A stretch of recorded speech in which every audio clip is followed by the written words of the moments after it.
टाळ्या. पंगतीला बसल्यानंतर जेवण झालेलं असतं, पोट भरलेलं असतं, तेवढ्यात जवळचा नातेवाईक घेऊन ताटात भात वाढतो आणि म्हणतो एवढं खायलाच लागते. त्याला कोल्हापूर म्हणते. आणि आज तुमचं सगळं झालंय जेवण, मी हो जबरदस्तीने वाढलेला भात ते तुम्हाला खावं लागणार. कुऱ्हाडे सरांचं बोलणं ऐकलं आणि कोकट सरांचं बी ऐकलं. बरं झालं मी माझ्या बायकोला नाही आणलं.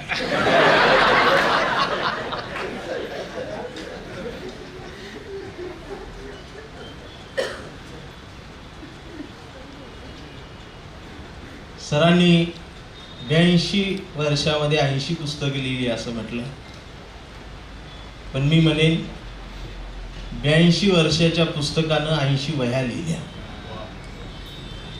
त्या जगण्याच्या वह्या होत्या. आणि मला वाटते मांडीवर बसून येणाऱ्या पिढीला शहाणपण सांगणाऱ्या लेखकांची ही शेवटची पिढी आहे.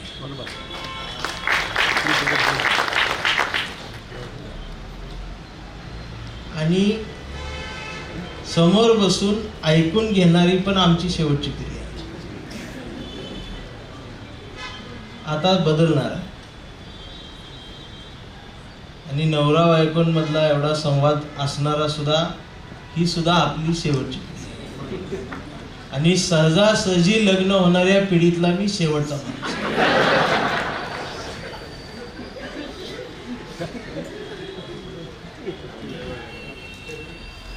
मी काल चंद्रपूरला होतो. सकाळी घरी आलो, आंघोळ केली, बायकोन विचारलं कुठे चालला. मी सांगितलं कराडला चाललो. कारण कोल्हापूरला म्हटले की गांधीनगर जवळ आहे. आणि याच्या आधी मी 3 वेळा फसलोय आणि ती येतेच. आणि मगाच सगळं ऐकल्यावर म्हटलं कुठनं बुद्धी सुचली आणि आज तोंडात कराड आलं. पण माझ्या या आयुष्यात जे काही आहे आज ते तिच्यामुळेच आहे. मी आज जो कोणी आहे, लोक जन्मालाच कवी म्हणून येतात, पण मी लग्नानंतर कवी झालो. आज जो कोणी मी महाराष्ट्रामध्ये आहे थोडाफार, तो फक्त माझ्या बायकोमुळेच आहे. ती फार साधी आहे, ती सरळ तिरकं फार सुंदर बोलते. एक साहित्यिक कवी असलं त्याला कधी काय सुचल सांगता येत नाही. त्याला जी सुचण्याची प्रक्रिया असते आणि तो त्याच्या आयुष्यातला सर्वोच्च क्षण आनंदाचा राहत असतो. प्रत्येक वेळेला सर्वोत्तम सुचेल असं नाही, पण ही आमची एक वेगळी जमातच असते. ही आमची एक लिहिणाऱ्यांची, कविता करणाऱ्यांची एक वेगळी दुनिया असते. कधी काय आम्हाला सुचल सांगता येत नाही. मला रात्रीच्या 2:30 वाजता कवितेची ओळ सुचली. ही ज्ञान हा माणसाचा तिसरा डोळा आहे हे वाचलं होतं, पण मी बंड तिथे केलं आणि म्हटलं की एवढा महत्वाचा डोळा आहे, तिसरा का? ओळी अशा आल्या की ज्ञान हा माणसाचा तिसरा डोळा नसून तो पहिला असला पाहिजे, बाकीचे नंतर 2, असं मी लिहिलं. असं काहीतरी लिहिले. त्या कवीला वाटतं मी खूप भारी लिहिले हे त्याला वाटत असतं. आणि असं काहीतरी लिहिलं की त्याला ऐकवायची सवय खूप असते, लगेच कुणाला तरी ऐकवायचं. आता एवढ्या रात्री ऐकवायचं पण लक्ष गेलं तिच्या आणि फार धाडस करून तिला जाग केली. ती डोळे चोळत उठली, माझ्या चेहऱ्याकडे बघतच म्हणली काय लिहिले का? मी पण होय. ती म्हणाली ऐकवा. तिचा ऐकवा हा शब्द मला कायम खपवा असंच ऐकवायचं. आणि मी ओळ ऐकवली की ज्ञान हा माणसाचा तिसरा डोळा नसून तो पहिला असला पाहिजे, बाकीच्या नंतर दोन. तर कवीला एक अशी सवय असते, अपेक्षा, असं पंचवाक्य गेलं की टाळ्या आल्या पाहिजे. आणि अशा वेळेला काहीच नाही झालं तर त्याचा हिरमोड होतो. माझ्यासारख्याचं तर जास्त होतो. पण किमान तिनं माझ्या गालावर हात फिरवावा असं वाटलं. आणि तिनं हात उचलला सुद्धा. तिनं कपाळावर मार. मी म्हटलं काय झालं? ती म्हणाली चंदन शिवे हे लिहिले का? म्हणजे चांगलं आहे की. तिनं मला सांगितलं ज्ञान हा माणसाचा पहिला डोळा असू द्या, दुसरा डोळा असू द्या, नाहीतर तिसरा डोळा असू द्या, ही काही जास्त महत्वाचं नसतं. तो कायम उघडा असला पाहिजे, जास्त महत्वाचं. आणि तेव्हापासून मी या उघड्या डोळ्याच्या टोळीला बोबलत फिरायला.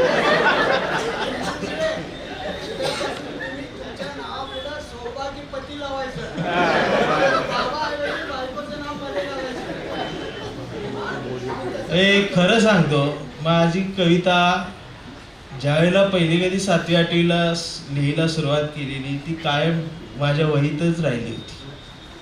आणि लग्नानंतर एक हक्काचं मला मिळालं, तिलाच ते ऐकवत. म्हणजे सहजासहजी लग्न होणारी शेवटच्या पिढीतला मी शेवटी का म्हणालो. 12 मेला माझ्या वडिलांचा फोन मला आला होता. मी पुण्यात होतो, वॉचमेन होतो. आणि वडिलांनी फोनवर मला सांगितलं होतं की 17 मेला तुझं लग्न आहे, तयार राहा. मुलगी कोण आहे, काय आहे, काय सुद्धा माहिती. एक रात्र इमॅजिन करण्यात. दुसऱ्या दिवशी आईला फोन केला. म्हणलं पोरगी कुठली आहे? आई म्हणली तिथंच पिंपरी चिंचवडमध्ये आहे, त्या मंडईमध्ये तिच्या आज्याचं भाजीपाल्याचं गाळा आहे. ती पोरगी तिथंच आज्याबरोबर कांदा बटाट कोथमिर विकत असत्या. रुपटक्के असं त्यांचं आडनाव आहे. तू जाऊन भेटून ये, मी त्यांना सांगते तू येणार आहेस. मी सायकलवर सायकल बाहेर लावून चालत आत आणि नेमकं एका पोरीला धडकलो जाऊ. तिच्या डोक्यावर कोथिंबीरचं पोतं होतं. ती पोतं पडलं तर मी तिला 13 वेळा सॉरी म्हटलं आणि पुढे निघून गेलो. आणि बघ एक अर्ध्या तासात ते सापडलं, तो गाळा. मी त्या म्हाताऱ्यांना विचारलं, म्हटलं आजोबांना रुपटक्के का? माझ्याकडे बघितलं, म्हणले काय? मी चंदन शिवे कवठे म्हणतात. अहो जावई आले, जावई आले. बाजूला बसलेल्या पोरीला म्हणले बघ तुझा नवरा आला. बाजून बघितलं तर ही तीच होती. झिरझिर माझी धडक झाली. ती माझ्याकडे एकटक बघायला लागली, काही रिॲक्ट नाही. परत ती कोथमीर बांधायला. मग तिचे आजोबा म्हणले याला घरी घेऊन जा. मग ती आजी, मी आणि आमची बायको घरी जायला लागलो. त्यावेळेला म्हटलं 17 तारखेला लग्न आहे, पसंत आहे? तर आमची बायको म्हटली ती मी बघितलं नव्हतं, पण आता तुमची आमची परिस्थितीच अशी आहे की नकार देऊन तरी काय करणार. हातावरचीच फोटो. पण म्हटली आता 100% माझा होकार आहे. तिने होकार का दिला? या अवस्थेतच अक्षता पडल्या आमच्या.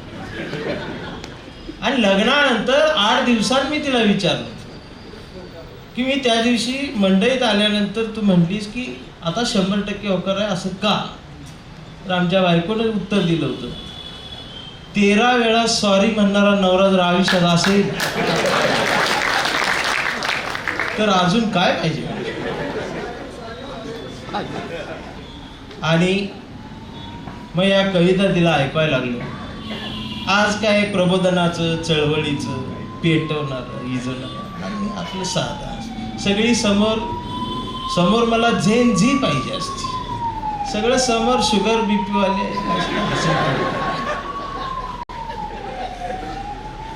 हा आवाज आपल्या फार जवळचा.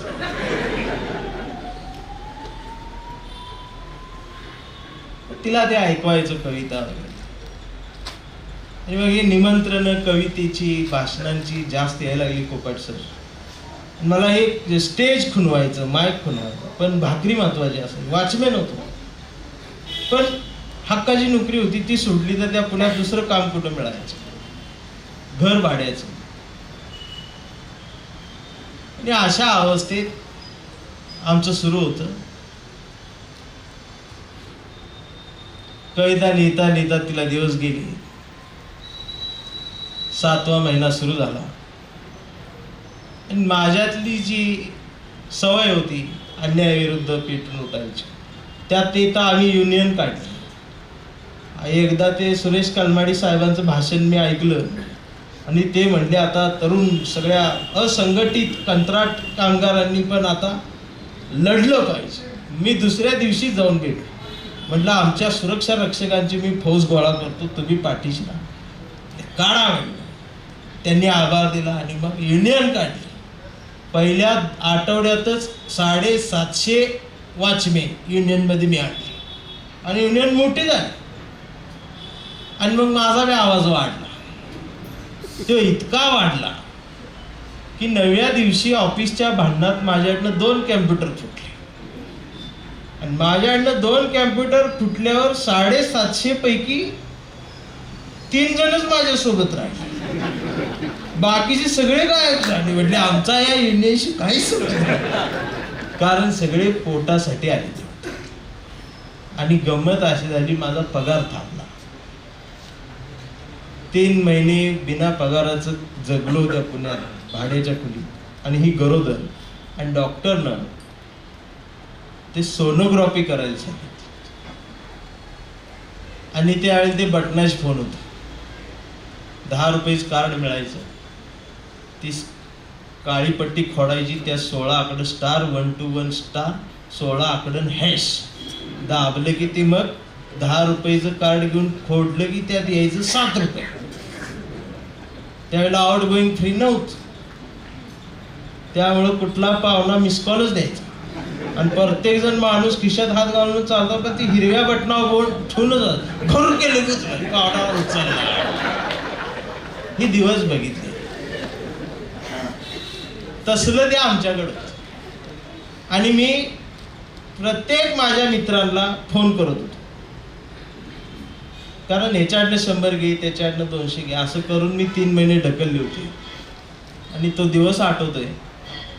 त्या दिवशी मी प्रत्येक मित्राला फोन, माझा कोण फोन उचलत नव्हतं, कारण प्रत्येकाला माहित होतं की पैसे मागायलाच फोन करायला. कट करत होते. सकाळची वेळ होती, घरातला ते टीव्हीचा रिचार्ज संपलेला होता, त्यामुळे टीव्ही बंद होता. रोजचं येणारं दूध बंद होतं. पेपर दररोज येत होता माझ्याकडे, लोकसत्ता आणि सम्राट मला वाचायची सवय होती. 2 पेपर मला आवडायचे. ते पेपर बंद झाले होते, लाईट कट झाली होती, गॅस संपला होता. आणि त्या दिवशी संध्याकाळी फक्त पावशेर तांदूळाचा भात आणि भाजलेले शेंगदाणे असं खायचं तिचं ठरलेलं होतं. आणि तिला काही टाइमपास नव्हता, टीव्ही बंद असल्यामुळे तिने शेजारच्या घरातून पेपर वाचायला आणला आणि ती वाचत बसली. आणि मी आपला खिडकीजवळ रेंज इथे तिथून फोन करत होतो, पण फोन उचलत नव्हतो. सकाळचे 8:30 वाजले होते. तिला त्या पेपरात अशी बातमी काहीतरी दिसली, तिने मला जोरात आवाज दिला. म्हटली ओ चंदन शिवे इकडे या. ते आडनाव घेऊन तेव्हापासून आजपर्यंत तसं. मला तो आवाज ऐकल्यावर असं वाटलं त्या पेपरात 500ची नोट आली. मी पळत जाऊन त्याजवळ खाली बसलो. एकच चटई होती. म्हटलं काय झालं, तर तिने ती पेपर उघडून मला एक जाहिरात दाखवली. जाहिरात अशी होती, अंशुल क्रिएशन प्रस्तुत चिंचवड येथे खुल्या राज्यस्तरीय काव्य वाचन स्पर्धा, रोख रकमेची 3 बक्षिसं, प्रवेश फी 50 रुपये, खाली 3 मोबाईल नंबर दिले होते. आणि स्पर्धेची दिनांक आणि वेळ आजच होती, त्याच दिवशी. मला म्हणली ही स्पर्धा आहे. मी बघितलं आहे म्हणले तुम्ही कवी आहे ना? म्हटलं हाय. तर म्हणले मग जावा आणि ती रक्कम घेऊन या. तिला असं वाटत होतं ती स्पर्धा आमच्यासाठीच ठेवली आहे, ती बक्षीस आमचंच आहे, जायचं घेऊन यायचं. तिला म्हटलं ते 50 रुपये प्रवेश फी आहे आणि ते माझ्याकडे नाहीत. तर ती हसली. आता बायका का हसतात याचं उत्तर शेक्सपियरला सुद्धा देता आलं नाही. त्या कवटेमंकाच्या आमच्या लेखकाला कुठं काय ना. ती हसली आणि मला जगातल्या एका बँकेचा शोध लागला. म्हणजे या देशातली रिझर्व्ह बँक जरी बुडीत गेली तरी ही बँक कधी बुडीत जात नाही. ते म्हणजे घरातला साखरेचा डबा. तो तिनं काढला, त्यातनं बरोबर 70 रुपये बाहेर आले. मी त्या डब्याकडे संशयानंच बघायला. मी म्हटलं एवढेच आहे? तर ती म्हटली हे खरंच शेवटचे. मी खरं सांगू, या बँका घरोघरी होत्या, या बँका घरोघरी आहेत म्हणून संसार फुलले आणि जग सुंदर झालं. तिने 70 रुपये मला दिले. म्हणाले 10 रुपये जायचे, 10 रुपये यायचे, प्रवेश फी 50 रुपये. आज संध्याकाळचं एक वेळ जेवण होईल, बनवून ठेवते या. मी शर्ट घालून निघालो तेवढ्यात ती म्हटली थांबा. म्हटलं आता काय? एवढं सोपं नाही. म्हटलं काय झालं? तिने माझे दोन्ही हात हातात घेत म्हणाली हे 70 रुपये उद्याचं आणि संध्याकाळच्या जेवणाचे होते, हे देतीये. यातलं काहीतरी आपल्याला मिळेल या आशेनं अपेक्षेनं मी देते. तुमची कविता मला आवडते हे आयुष्यात तिनं पहिल्यांदा सांगितलं. पण एक वचन असा घेतीये म्हणले की आज जर यातलं मोठ्या रकमेचं बक्षीस नाही मिळालं तर संध्याकाळी घरात येणारा माणूस हा फक्त नितीन चंदन शिवे असेल, आणि जर रक्कम मिळाली तर घरात कवी नितीन चंदन शिवे. आता तिचं ही सरळ तिरक मला कळत होत.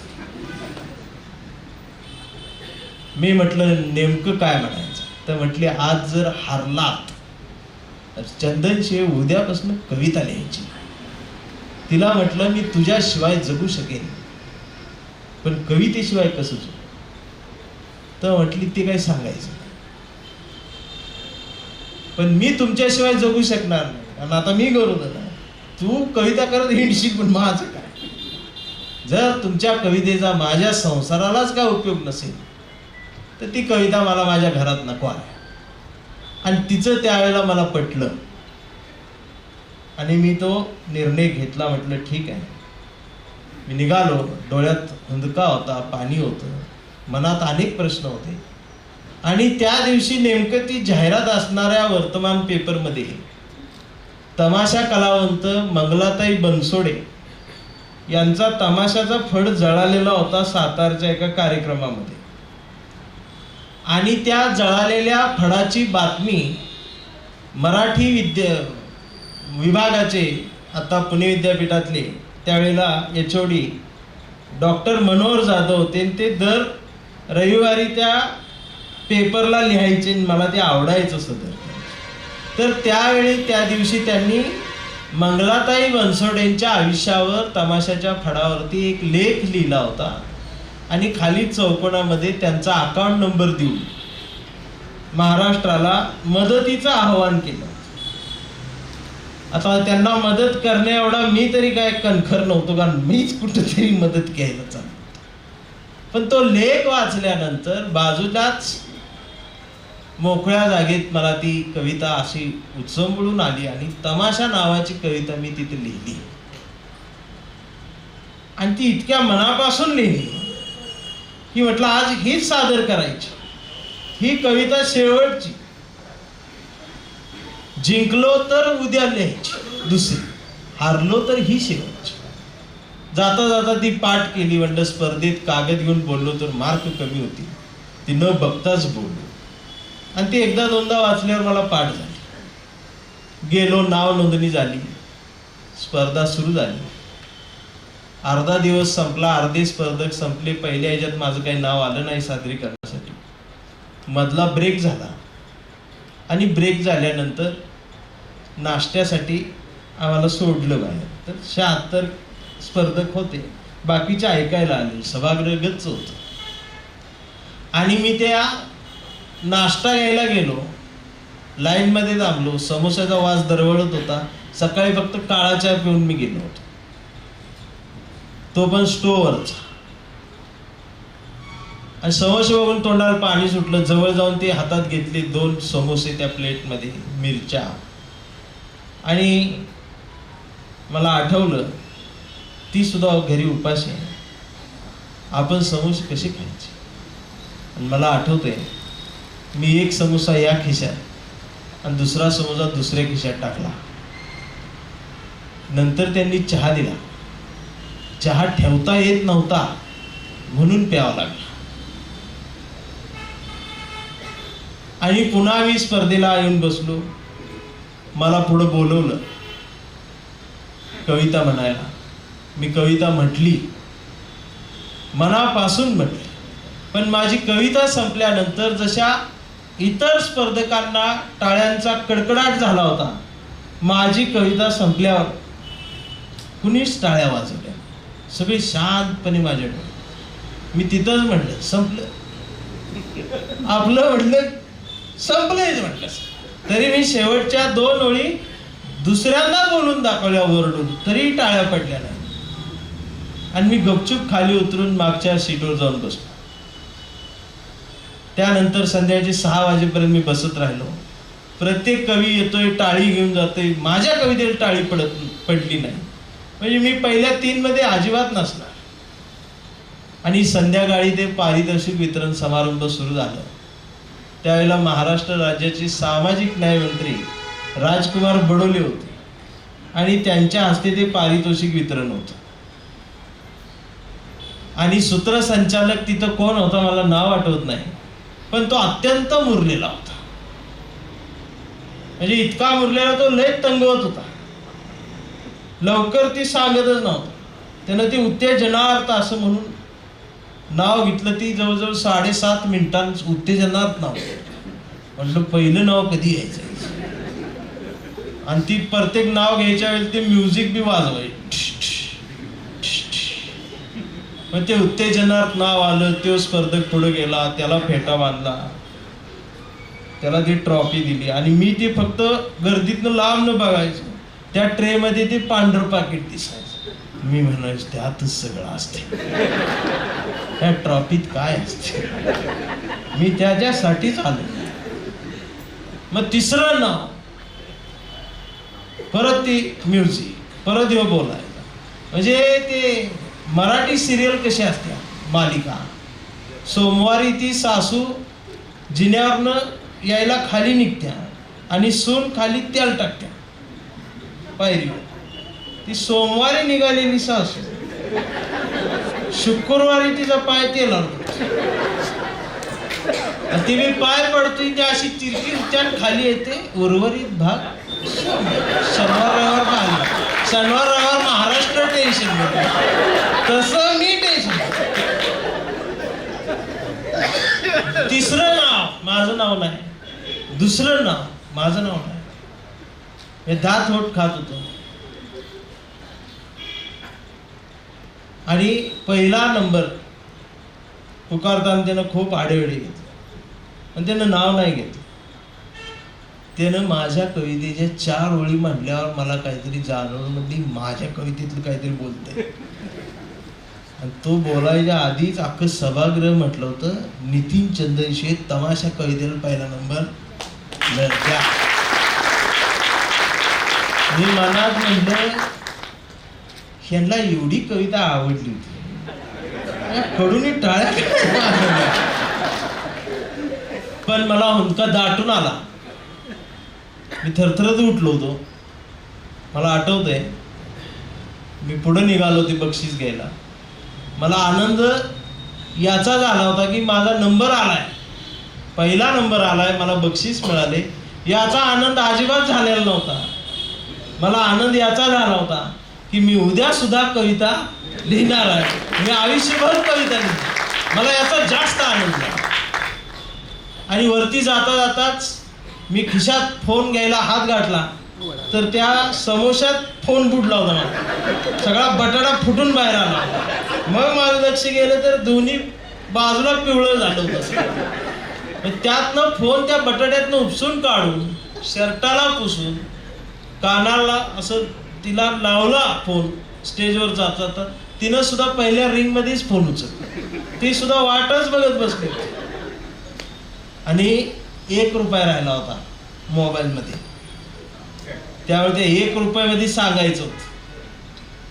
मी म्हटलं अगं दीपाली, पहिला नंबर आला. तर ती M.Com वगैरे झालेली, आदनमधनं इंग्लिश बोलायची. माझ्या आयुष्यात लय इच्छा होती की तिनं मला कॉंग्रॅच्युलेशन डिअर वगैरे म्हणावं. मी सांगितलं, म्हटलं माझा पहिला नंबर आला आहे. तर तिनं कॉंग्रॅच्युलेशन वगैरे असं काय सुद्धा म्हणाली. ती एवढंच म्हटली, ते ठीक आहे, रक्कम किती आहे. रक्कम किती आहे म्हणल्यावर मला काय करावं कळलंच. तसा स्टेजवर आलेलो, त्या विंगेतनं ती मुलगी ट्रे घेऊन स्टेजवरती येत होती. आता म्हटलं यो फेटा बांधणार, शाल टाकणार, पुष्पगुच्छ देणार, ट्रॉफी देणार आणि मग पाकिट येणार. म्हणलं रुपया संपणार. आणि ते म्हणलं तिकडं वाट बघत बसणार. मी तसाच तिच्याकडे गेलो, तिला अर्ध्याच रस्त्यात गाठलं, पाकिट घेतलं, ती बाजू बेंचेत होता. म्हटलं माझंच आहे, तुम्ही फेटा बांधा. आणि मी कानाला फोन लावतच पाकिट स्टेजवर फोडलं होतं. त्याच्यात हात गाठला, पैसे मोजले, 5,000 रुपये होते. जुन्या 1000च्या 5 नोटा. आणि मी तिला फोनवर म्हटलं 5,000 रुपये आहेत. तिनं फक्त श्वास सोडला, माझाही श्वास सुटला. कारण या 3 महिन्यात जे काय बघत होती संपणार होत आज. आणि त्यानंतर ती माझ्याशी काहीच बोलली नाही आणि मी सुद्धा तिच्याशी काहीच बोललो. जवळपास आमचा तो 27 सेकंदाचा फोन सुरूच राहिला. पण खरं सांगू, तो 27 सेकंदाचा काळ ती मला समजून घेत होती, मी तिला समजून घेत होतो. मला वाटते ती शब्द नसणारी, संवाद नसणारी, भाषा नसणारी, शाई नसणारी, कागद नसणारी जगातली सर्वात सुंदर प्रेम कविता होती. मी स्टेजवर आलो, बक्षीस घेतलं, फोन कट झाला. घरी गेलो, तिने दार उघडला आणि म्हणाली, कवी नितीन चंदन शेळीचं माझ्या घरात आयुष्यभर स्वागत आहे. आणि त्यावेळेला मी पण तिथं वचन घेतलं, म्हटलं आता आयुष्यभर कुठं गेला होता आणि कधी येणार आहे ही तू विचारायचं नाही. ते जास्त हे करत नाही. आणि मग तिनं लगेच तो एक कागद आणि पेन घेतला. मला वाटलं कविता लिहिते काय, पण तिनं किराणा मालाची यादी लिहिली. 3 महिने झालं ही यादी आमच्या घरात नव्हती. ती यादी लिहिली, डोळे डबडबून भरले होते. मी ती यादी बघत राहिलो, डोळे भरून वाहत होते. आणि त्यावेळी कविता सुचली. ते त्या यादीच्या मागे लिहिली की माझा महिन्याचा पगार होतो तेव्हा माझी बायको तिच्या सुंदर हस्ताक्षरात किराणा मालाची यादी लिहिते. ती यादीच माझ्यासाठी जगातली सगळ्यात भारी कविता असते. आणि त्या कवितेची खरीखुरी समीक्षा फक्त आणि फक्त तो हरामखोर दुकानदारच करतो. तो एक एक शब्द खोडत जातो, पुढे आकडा वाढत जातो आणि कविता तुकड्या तुकड्याने पिशवीत भरत जातो. आयुष्यभर माहीत नाही, पण महिनाभर कविता आम्हाला पुरून उरते. महिनाभर कविता आम्हाला पुरून उरते. म्हणून आज मी मग तिनंच हे सर निमंत्रण वाढत गेली महाराष्ट्रातली. मला मग नोकरी करू का इकडं जाऊ, नोकरी करू का इकडं जाऊ. एकाच दिवशी नागपूर आणि सासवड दोन्हीकडनं निमंत्रण आलं, पण मी गेलो नाही. सुट्ट्या जास्त घेतल्या तर सुपरवायझर वरडाय. 3 वेळा वॉर्निंग लेटर आलेलं. नोकरी गेली तर इथं पुण्यात पुन्हा नोकरी नाही. आणि ते माझा चेहरा बघून बायको म्हटली, एवढं नाराज का? मी म्हटलं, मन रमत नाही, सारखं जावं असं वाटतंय, पण ही आता एक मुलगा झाला आहे, संसार आहे, नोकरी आहे, असं कसं जाऊ गावाला, 4 बहिणी आहे. त्यावेळेला ती मला म्हणाली होती, जिथं मन रमती ती करा, ही सोडा, मी तुमच्यासोबत उभी राहील. मी त्या दिवशी राजीनामा दिला होता. त्या दिवशी आम्ही एसटीतनं कवटेमंकाळला आलो. दुसरा आमचा संसार छोटा होता, पोती 2 भरून आम्ही कवटेमंकाळ गाठलो. म्हटलं आज ही सोबत राहिल्या, उद्या हिचा विचार बदलल्यावर काय करू. आणि अशा अवस्थेत मी कवटेमंकाळला आलो. नशिबी एवढंही त्याच्या 8 दिवसांत कोरोना लागला. कुठलं कार्यक्रम आणि कुठलं काय, गवंड्या हाताखाली जायला लागले. पण कवितेशी प्रामाणिक राहिलो, विचाराशी चळवळीशी प्रामाणिक राहिलो आणि मिळत गेलं, खूप काय दिलं. आणि मी आज जो कुणी आहे तो बायकोमुळा हे सांगायला अजिबात लाज वाटत नाही, तो अभिमान वाटतो. आणि आज मागाशी तुम्हाला बघितल्यानंतर कदाचित आम्ही दोघेही जिवंत राहिलो 80 वय होईपर्यंत, तर माझी बायकोसुद्धा तुमच्यासारखीच मला ऑर्डर देईल आणि मी सुद्धा कुऱ्हाडी सरासारखाच तेवढाच हळवा असलेला दिसेल. खरं तर आज तुमच्या दोघांमध्ये मी माझ्या भविष्यातले आम्ही दोघंजण पाहिलो. मला खरंच या कार्यक्रमाला येऊन बरं वाटलं. 2 मैत्रिणी रस्त्यानं निघालेल्या असतात आणि रस्त्यानं जाता जाता एकीच्या पायाला ठेच लागते. ठेच जोरात लागते कारण रस्त्यावर पडलेला दगड धारदार होता. त्या धारदार दगडाला ठेच लागल्यानंतर तिच्या अंगठ्याचं नख निघतं आणि जखम गहरी होते. पण ती अंगठ्याकडं न बघता त्या दगडाकडं बघते आणि हसते. पुढं चालायला निघते. दुसरी बघते, म्हणते येडी आहेस का, एवढा मोठा दगड पायाला लागला आणि हसतेस का. ती म्हणते जाऊ दे ग, दे सोडून. ती म्हणते चिंदी तरी बांध, दवाखान्यात चल, एवढा मोठा दगड पायाला लागला. ती म्हणते जाऊ दे ग, दे सोडून. आणि पुन्हा हसते. ती पुन्हा विचारते, म्हणते एवढा मोठा दगड पायाला लागला आणि तू हसत म्हणतेस दे सोडून. ती हसत उत्तर देते आणि म्हणते अगं माहेरच्याच वाटेवरचा दगड होता, त्याचं एवढं वाईट वाटून काय घ्यायचं.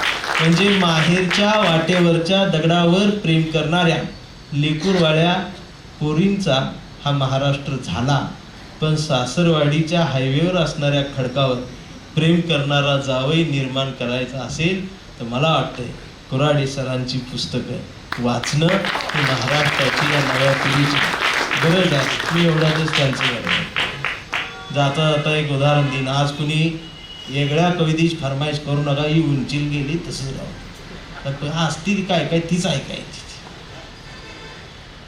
उदाहरण एक जाता जाता आहे, इथं का आपण सगळेजण, उदाहरण तुमच्या काळातलं आहे.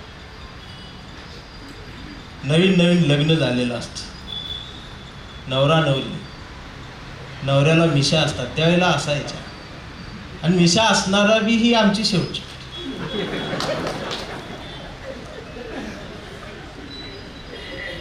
आता सागरची पण स्वीटी झाली. ते ना, म्हणजे एखाद्याला जर वाटलं बा झाला पुरुषात जन्म, मला मुलगी व्हायचा, कायदा आहे, यंत्रणा आहे, मशिनरी आहे. एका दिवसात सागरचा स्वीट, दाढी बीत नवरा करते, बायको स्वयंपाक करते, एकटंच संसार करत राहणार. काळ बदलला आहे, जगाची भाषा बदलली आहे, साहित्यानं पण बदलायला पाहिजे असं मला आतून वाटतं. आता काळ तुमच्या काळातला आहे, नवीन लग्न झालेलं आहे, 5 दिवस लग्नाचे संपलेले आहेत. नवरीच्या हातावरची मेहंदी पुसट व्हायला लागलेली आहे, हळदीचं अंग पिवळं झालेलं ते आता उतरायला लागलेली आहे, हळद उतरायला लागलेली आहे. आणि 5वा दिवस संपल्यानंतर 6व्या दिवशी नवी कोरी नवरी पहिल्यांदा लवकर उठलेली आहे आणि चुलीजवळ आलेली आहे. चुलीकडं बघून ती हसती आहे. आता या चुलीशी कायमचं नातं. ह्या चुलीजवळचा हा पहिला दिवस. ती चुलीजवळ बसती आहे, गडी आंघोळीला जातोय, तिथंच बाथरूम आहे. आतून गाणं म्हणतच, शाहरुख खानची गाणी म्हणतच ती आंघोळ करते. आणि मग ही गाणी ऐकत ऐकत पीठ चाळतीये भाकरीचं आणि पीठ मळतीये. पीठ मळत असतानाच तो बाहेर येतोय. पिठाकडे बघतोय, तिच्याकडे बघतोय, चुलीकडे बघतोय, तापलेल्या तव्याकडे बघतोय. दोघांची नजरानजर होती. तो पुन्हा डोकं पुसत तिच्याकडे बघतच राहतोय. आणि भाकरी थापता थापता तिच्या मनगटावर काकणं दोन्ही भरलेली आहे, चुडा भरलेला आहे. त्या हिरव्यागार बांगडीचा वन त्या भाकरीवर उमटतो. तशीच भाकरी तव्यात येते. भाकरीला पाणी लागतं, पण बांगडीचा उमटलेला वन तसाच राहतो. तो सुद्धा फुगतो, भाकरीच्या पापडासहित वर येतो. तशीच भाकरी बुटीत येते. प्रत्येक भाकरी बांगडीच्या वनासहितच फुगते, बुटीत येऊन पडते. तो वनाकडे बघतो, तिच्याकडे बघतो, भाकरीकडे बघतो. मिशीला पीठ देतो. रानात जायचं आहे, पेरायचं आहे. श्रावण महिना सुरू होणार आहे. आणि मग हरभऱ्याच्या डाळीला तव्याला फोडणी देते, फडकं टाकते. पहिली भाकरी खाली, त्यावर डाळीची उसळ, लोणच्याची फोड, कांदा, भाजलेल्या 2 मिरच्या आणि त्यावर वर 2 भाकरी. भाकरी बांधते, गट्टर तयार होते. तो गटऱ्याकडे बघतच राहतोय. म्हणतोय हे रोज गट्टर मिळणार. आज आईच्या हातचं, आता हिच्या हातचं. गट्टर घेऊन रानात येते. बाबळीला बांधते बांधावरच्या. रानात अर्ध पिरून होते. श्रावणाच्या सरी बरसायला लागतात. गड्याला भूक लागते. अजय देवगणच्या नाकावरनं पाणी वगळत छातीवर जावं तसं त्याच्यासुद्धा जायला लागतं. गडी बाबळीकडे बघतो, भाकरीकडे बघतो. बांधावर येतो, उडी मारून गट्टर खाली घेतो, मांडी घालून बसतो. फडक्याची गाठ सोडतो आणि नेमकी नजर तिथंच जाते भाकरीकडे. ही पहिली भाकरी बायकोन दिलेली. रानावर नजर भिरभरत राहते. नजर सुद्धा हिरवीगार होते. मी सांगायला लागले, तुम्ही ऐकायला लागला. भाषण मगाशी संपले. यालाच मराठी साहित्य म्हणतात. आणि याला राजकीय भाषेत हायजॅक करणं.